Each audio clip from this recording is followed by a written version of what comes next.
Pemirsa, Anda di Today's Dialogue dan langsung saja kita mulai diskusi kita malam hari ini. Saya mau ke Pak Bahtiar Hamsyah dulu. Pak Bahtiar, pertanyaannya simpel saja. BLT tahun 2005 sudah dilaksanakan dan sekarang tahun 2008 dilaksanakan lagi. Ya. Kalau menurut pandangan Bapak, BLT tahun 2005 itu sukses atau gagal sih Pak? Bukan kata saya, 56 perguruan tinggi menyatakan 97,3% BLT itu mencapai sasaran. Pada waktu itu kita melakukan sesuatu yang belum pernah terjadi. Mengapa saya katakan? Kita belum pernah melakukan program namanya cash transfer. Program ini dicoba di Meksiko dan Brazil dikala kesulitan ekonomi memuncak. Ternyata oleh para ahli ekonomi dianggap baik. Pada waktu tahun 2005, pemerintah terpaksa menaikkan sekitar 125% harga minyak. Maka Bappenas dan perencana ahli ekonomi membuat program seperti ini. Iya. Saya memperhatikan. Tujuannya apa Pak waktu itu? Apakah untuk menekan lajunya angka kemiskinan yang ditakutkan nantinya melonjak dahsyat dengan kenaikan sebesar 125% itu pada harga BBM? Sebenarnya kalau harga-harga naik tentu akan menambah angka kemiskinan. Apa yang harus dikerjakan oleh pemerintah? Tentu harus ada upaya-upaya cepat untuk menekan kemiskinan. Ya. BLT bukan satu-satunya upaya untuk menekan kemiskinan. Baik. Kalau BLT ini bisa selesai orang miskin, mudah sekali. Ya.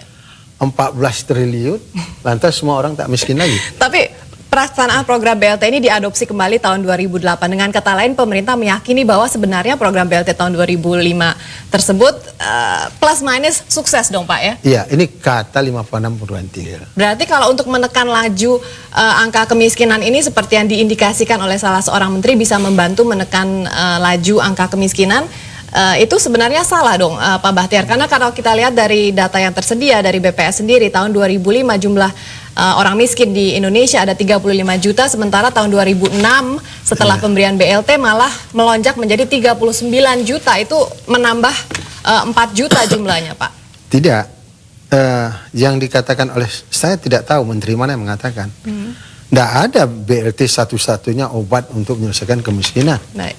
Tidak ada. Baik. BLT itu salah satu cara, dikala masyarakat tidak punya dana, maka daya belinya harus dibantu. Baik. Nah, kenapa ada banyak suara-suara miring Pak, suara-suara sumbang terhadap pelaksanaan program BLT ini? Ya, saya melihat mengaudit dari dua sisi ya. Yang pertama audit sisi kebijakan. Ini kan kebijakan ikutan dari kebijakan pemerintah untuk menaikkan BBM.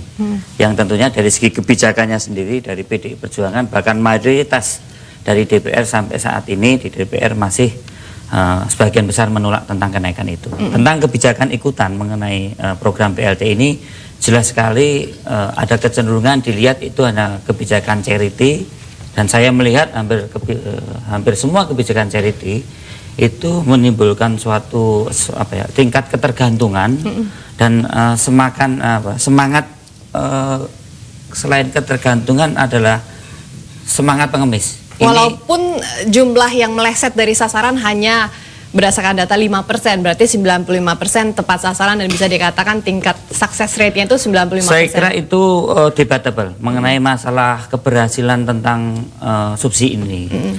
Kalau dilihat dari selain audit kebijakan, yaitu audit untuk implementasi kebijakan. Kalau kita bicara subsidi, tentu ada rumus untuk melihat berhasil atau tidaknya, yaitu dengan rumus 3T. Tepat sasaran, tepat jumlah, dan tepat waktu. Sekarang kita bicara dulu soal tepat sasaran. Jadi kalau kita melihat data BPS yang digunakan untuk penerima BLT 2008, itu adalah data BPS tahun 2005 yang dibuat sebelum bulan Oktober 2005. Jadi sebelum pemerintah menaikkan BBM tahun 2005. Baik. Nah, itu sudah ada pelaksanaan yang kita lihat yang dilakukan tidak melibatkan aparat dari pemerintah kabupaten kota sampai lurah, sampai RT, sampai RW. Baik. Dilakukan pihak BPS dengan auto service beberapa mahasiswa atau beberapa siswa untuk menghitung jumlah penduduk miskin. Nah, dan ternyata ini pada saat pelaksanaan 2005 yang terjadi adalah BLT plus. Ya. Plus kontok-kontokan, plus dorong-dorongan, sampai plus ada yang sampai meninggal. Mas Arya, Anda sebagai DPR apakah Anda tidak dikonsultasikan dulu oleh pemerintah mengenai program BLT ini?